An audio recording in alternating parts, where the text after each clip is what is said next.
Hello and welcome back to my blog, Essays on the Constitution of the United States, Part 37, Agrippa 17, Part 2. From this general view of the state of mankind, it appears that all the powers of government originally reside in the body of the people, and that when they appoint certain persons to administer the government, they delegate all the powers of government not expressly reserved.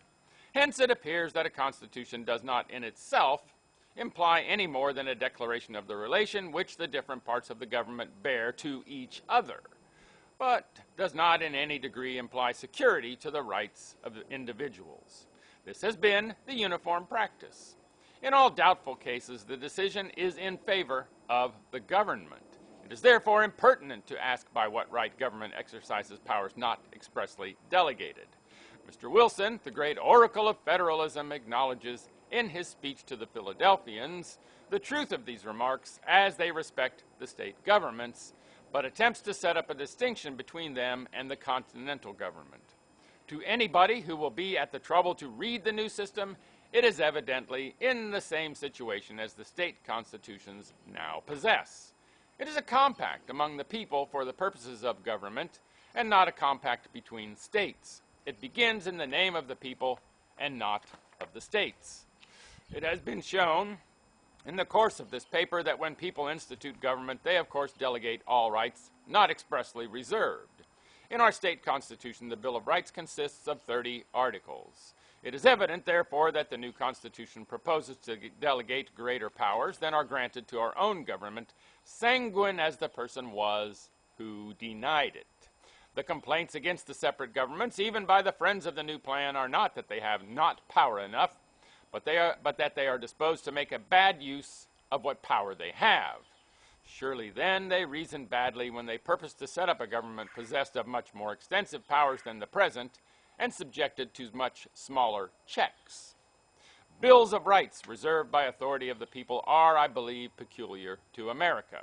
A careful observance of the abuse practiced in other countries has had its just effect by inducing our people to guard against them. We find the happiest consequences to flow from it. The separate governments know their powers, their objects, and operations. We are therefore not perpetually tormented with new experiments. For a single instance of abuse among us, there are thousands in other countries.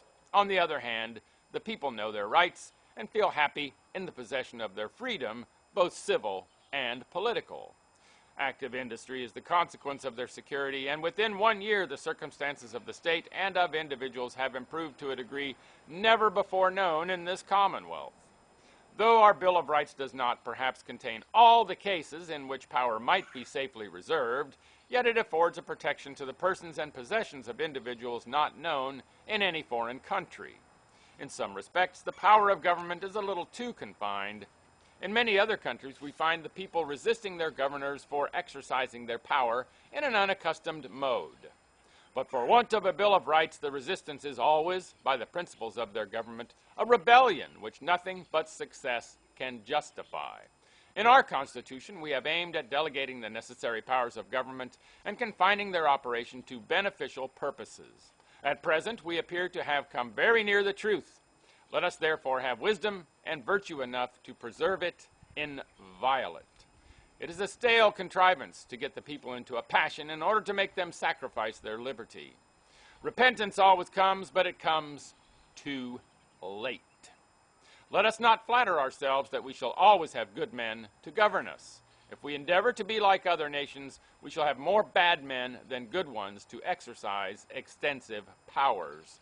That circumstance alone will corrupt them. While they fancy themselves the viceregents of God, they will resemble him only in power, but will always depart from his wisdom and goodness. Agrippa. Thus ends Part 17. Some commentary on the origination of government.